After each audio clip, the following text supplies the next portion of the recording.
आज हम एक चैप्टर पढ़ेंगे कोणों का। आज मैं सबसे पहले तुमसे कुछ प्रश्न पूछूंगा, जिसको पता है वो अपना हाथ खड़ा करेगा, ठीक है? हाँ जी। अच्छा ये बताओ, ये क्या है? इसको क्या बोलेंगे? ये मैंने एक निशान बना दिया, इसको क्या बोलेंगे? हाथ खड़ा करना है, शाबाश। क्या बोलेंगे हिमांशु? बिंदु। बिंदु। अच्छा जी, अगर मैं इस बिंदु से एक लाइन खींच दूं, पंक्ति आगे ऐसे दूसरे बिंदु तक, तो दो बिंदुओं के बीच में ये जो पंक्ति है, इसको क्या बोलेंगे? हाथ खड़ा करना है जिसको पता है। एक बार हाथ खड़ा करो जिस जिसको पता है, बताओ बेटा। हाथ से है शून्य कोण, अभी कोण तो शुरू नहीं हुआ बेटा। ये मैंने एक पंक्ति खींची है, इस पंक्ति को क्या बोलेंगे? हाँ बेटा, रेखा। शाबाश, क्लैपिंग करो इसके लिए। तो अगर हम दो बैठे शाबाश सिट डाउन, तो उसको क्या बोलते हैं? रेखा। अब एक प्रश्न और आपसे पूछता हूं, अगर एक बिंदु पर ही खड़े होकर अगर हम दूसरी लाइन लगा दें, तो इसको क्या बोलेंगे? इसको बोलेंगे कोण। क्या बोलेंगे? कोण। तो आज हम आपको कोण ही पढ़ाएंगे। क्या पढ़ाएंगे? तो आज हमारी जो चित्रकला के में है एक विषय है कोण का। आज आपको सबको कोणों की जानकारी दी जाएगी, ठीक है? हाँ जी। तो सबसे पहले हम देखते हैं कि कोण किसे कहते हैं। अब ये तुम्हारे सामने एक चार्ट लगा हुआ है, देखो चार्ट दिख रहा है सबको? हाँ जी। कोण किसे कहते हैं? ये बताता है कि यदि कोई भी रेखा अपने एक सिरे को स्थिर रखकर घूमती हुई अपनी स्थिति में परिवर्तन करती है, तो रेखा के परिक्रमण की माप को कोण कहते हैं। अर्थात समझ आई तुम्हें? एक जैसे ये एक रेखा है, मैं तुम्हें इस ब्लैक बोर्ड पे समझा रहा हूं। एक ये रेखा है, इसके एक कोने को हम स्थिर रखेंगे और दूसरे कोने को अगर हम इसको परिक्रमण के रूप में घुमाएंगे, ऐसे दूसरे सिरे को घुमाएंगे अगर, तो जितना इसका और इसका माप होगा, ये घूमते हुए जितना भी माप बनाएगी उसको क्या बोलते हैं? कोण। उसको क्या बोलते हैं? ये तो न्यून कोण तो इसलिए बता रहे हो ना कि न्यून कोण क्या होता है, वो अभी बाद में बात करेंगे। अभी तो हम बता रहे हैं कि ये कोण है, ये इतना यहाँ पर भी काट सकती है, यहाँ पर भी काट सकती है, ये सीधा यहाँ पर भी काट सकती है, और ये आगे जाकर यहाँ पर भी काट सकती है। तो ये सारे कोण बनेंगे अगर एक रेखा पर एक सिरा स्थिर रहेगा और दूसरा सिरा घूमेगा। घूमते हुए जितना भी माप बनाएगा, उस माप को क्या कहते हैं? कोण। समझ आ गई? हाँ जी। किसको समझ आई? ठीक है। तो अगर एक सिरे पर स्थिर रखकर अगर रेखा दूसरे सिरे पर घूमती है और घूमते हुए वो माप बनाती है, तो उसको क्या बोलते हैं? बताओ।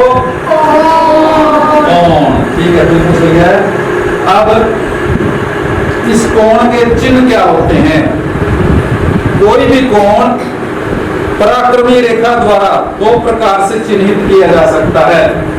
यदि पराक्रमी रेखा एंटी क्लॉकवाइज चल रही है तो वो धनात्मक कोण होगा। अगर पराक्रमी रेखा क्लॉकवाइज चल रही है तो वो ऋणात्मक होगा। इसको भी हम आपको घुमाकर दिखाते हैं। इससे ये हमारे सामने क्या है? एक प्रकाश। इसको क्या बोलते हैं? आपको दिख रही है ये? हाँ जी। क्या बोलते हैं इसको? प्रकार का एक सिरा स्थिर रहेगा, दूसरा सिरा घूमेगा। अब इस प्रकार से हम सबसे पहले ये क्या है? स्केल। इस स्केल से एक लाइन खींचेंगे, एक रेखा खींचेंगे हम। देखो ब्लैक बोर्ड पे,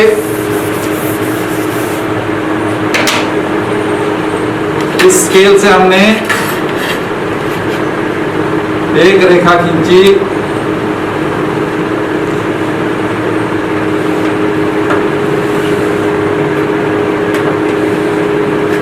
है। अब इसके एक सिरे से ये ऐसे रख के स्थिर, और ऐसे हमने अगर घुमा दी, ये क्लॉकवाइज घूम रही है कि एंटी क्लॉकवाइज घूम रही है? अच्छा बताओ। क्लॉकवाइज क्या होता है? जैसे घड़ी घूमती है, घड़ी की सुइयां देखी हैं? जी। घड़ी की सुइयां कैसे घूमती हैं? क्लॉकवाइज घूमती है ना। क्लॉक किसको बोलते हैं? घड़ी को। अगर घड़ी की तरह ये घूम रही है तो ये ऋणात्मक कोण होगा। क्या होगा? और अगर ये ऐसे एंटी क्लॉकवाइज घूमे तो ये क्या होगा? धनात्मक कोण। शाबाश, आप तो बहुत अच्छे बच्चे हो, आपको सारा समझ आ रहा है। हाथ खड़े करो जिसको धनात्मक कोण और ऋणात्मक कोण समझ आ गया, वो हाथ खड़े करो बच्चे अपने। शाबाश, बहुत अच्छे बच्चे हैं। तो जब हम अपने रेखा को क्लॉकवाइज घुमाते हैं तो क्या बोलते हैं उसको? ऋणात्मक। जब एंटी क्लॉकवाइज घुमाते हैं तो बिल्कुल सही बताया आपने। अब एक प्रश्न पूछूं आपसे, इस चीज को समझ आ गया? इस चीज को समझ आ गया? ठीक है, एक आपसे सवाल पूछूंगा जो जितना मैंने अभी तक आपको कराया है, पहले उसका सवाल पूछते हैं, ठीक है? अब एक बार फिर बताता हूँ कि इसको क्या कहते हैं? बिंदु। और इस बिंदु से दूसरे बिंदु तक अगर एक लाइन खींच दूं इसको क्या बोलते हैं? शाबाश। और अगर मैं इसका एक ऐसे चिन्ह बना दूं, प्रतीक बना दूं, शाबाश, तो इसको क्या बोलते हैं? कोण। क्यों बोलते हैं? क्योंकि ये दूसरी रेखा घूम रही है, उसका जितना भी माप है उसको क्या बोलते हैं? और अगर ये एंटी क्लॉकवाइज घूमती है तो क्या बोलते हैं इसको? ऋणात्मक कोण। और अगर ये क्लॉकवाइज घूमे तो क्या बोलते हैं? ऋणात्मक। शाबाश। तो अब आगे चले इसके आगे। हाँ जी। अब हमारा इसके बाद आ जाता है कि कोण कितने प्रकार के होते हैं। अभी तक हमने सीखा, क्या सीखा? कि कोण किसे कहते हैं, ये सीखा है ना। फिर हमने सीखा कि कोण कितने घूमते हैं, धनात्मक और ऋणात्मक रूप में कैसे घूमते हैं, ठीक है, ये सीखा। फिर हमने सीखा कि कोण का चिन्ह क्या है, प्रतीक क्या है। ये कोण का चिन्ह है। अगर कोई कोण का चिन्ह बनाओ प्रतीक के रूप में तो ये बनाना है, तुमने किसी भी रूप में बना सकते हो। कोण नजर आना चाहिए, यानी कि दो रेखाएं नजर आना चाहिए, ठीक है। उनके बीच का जो माप होगा वो उसका क्या होगा? कोण। क्या होगा उसका? शाबाश। तो अब हम अपने अगले टॉपिक से आगे बढ़ते हैं। और उसके बाद है कोणों के प्रकार। क्या है? शाबाश। तो अब हम चलते हैं कोणों के प्रकार की ओर। अब ये तो सबको मैंने बता ही दिया कि रेखा खींचेगी तभी कोण बनेगा, ठीक है। जब ये रेखा यहां से शुरू होकर और एक ही तरफ, एक ही जगह रहती है, यानी इस और इस डायरेक्शन में ही चलती है। जब ये एक रेखा एक ही लाइन में सीधी अपनी तरफ ही चलती है, इस ना ऊपर जा रही ना नीचे जा रही, अपने ही सीध में रहती है, तो इसको क्या बोलते हैं? शून्य कोण। क्या बोलते हैं? शून्य कोण। शाबाश। तो ये हो गए कोणों के प्रकार। क्या हो गए? कोणों के प्रकार। कोणों के प्रकार। नंबर 1, ये क्या था हमारा? नंबर 1। इसमें सिरे को, एक सिरे को स्थिर रखकर सीधा जा रही है, ना ऊपर ना नीचे, दूसरी रेखा कट नहीं रही है, उसको क्या बोलते हैं? शून्य कोण। जब ये शून्य कोण से बड़ी हो जाए, जब हमारा कोण शून्य से तो बड़ा हो जाए लेकिन 90 से कम रहे तो उसको क्या बोलते हैं? तो ये नंबर 2 हमारा आ जाएगा। ये देखो यहाँ हमारी ये स्थिर है, इसका बिंदी का मतलब क्या है? ये स्थिर है यहाँ पे, और ये इससे जा रही थी, और ये जब इसको हमने ऐसे यहाँ से ये रख के, ये देखो इससे रख के हमने जब ऐसे गोल घुमाया और यहाँ से हमने ये पहला लिया, ये कितने का बनेगा? 60 का। कितने का बनेगा? 60। तो इसको जब ये कटेगा यहाँ से, ये यहाँ पर 60 डिग्री का, तो ये हो गया न्यून कोण। क्या हो गया ये? न्यून कोण। न्यून कोण। न्यून कोण की परिभाषा क्या है, एक बार फिर सुन लो, फिर मैं तुमसे भी पूछूंगा। याद रखनी है सबने, अपनी कॉपी में लिखनी भी है, घर से लिख के लानी है, ठीक है। जब भी कोई कोण 0 डिग्री से अधिक हो और 90 डिग्री से कम हो तो उसको क्या बोलते हैं, न्यून कोण। शाबाश। वो 30 का भी हो सकता है, वो 60 का भी हो सकता है, वो 75 का भी हो सकता है, वो 45 का भी हो सकता है। 0 से बड़ा होना चाहिए और 90 से छोटा होना चाहिए, तो उसको क्या बोलते हैं, न्यून कोण। शाबाश। अब आप आगे चलते हैं न्यून कोण से आगे तीसरे की ओर।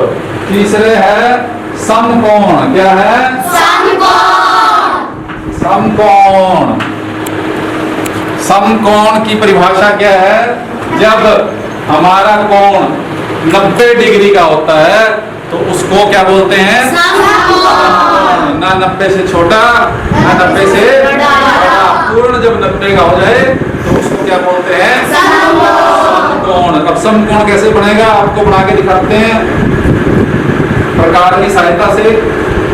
ये देखो, एक लाइन खींची और यहाँ पर ये स्थिर रखे, ऐसे गोल घुमाया। ये सबसे पहले जितना ये गोल घूमेगा ना, जितना हमने ये लिया है माप, उतना ही रखना है। ये हो गया 60 का और ये हो गया 120 का। 60 और 60 120 हो गए ना, यहाँ से यहाँ 60, यहाँ से अगला 60 मिला के 120 हो गए। तो 120 के बीच में सेंटर में हमने लेना है और 60 से भी एक लाइन खींचनी है। तो जब ये दोनों लाइनें जुड़ेंगी ये फुटे की सहायता से,